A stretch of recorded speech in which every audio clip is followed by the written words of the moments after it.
好来，乡亲啊，这个政府上新的政策，今仔日开始，外国人拢袂当入来台湾。啊，所有为国外回国的民众，全部拢爱做居家检疫14天，嘛回溯到3月初5到3月14这段时间。若是为欧洲入境的民众，爱主动甲乡镇市公所联络，爱来做居家检疫。啊，台中市政府早起是来成立着台中市居家检疫的替代所。 若是这个大无固定的所在，或者是有居家检疫需求的人，拢会当申请入去大，安心来度过这段检疫期。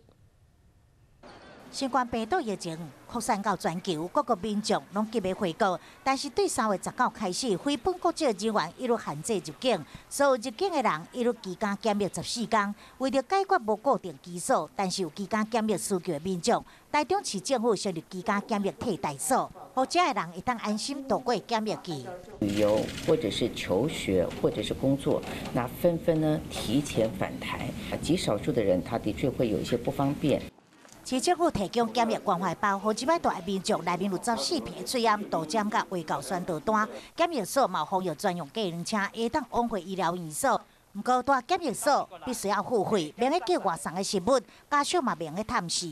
那他就是一个关在一个小房间里面，那不给四处活动，不像在家里去走动。所以我相信应该是有这个真正需要的人哈，那才会来申请。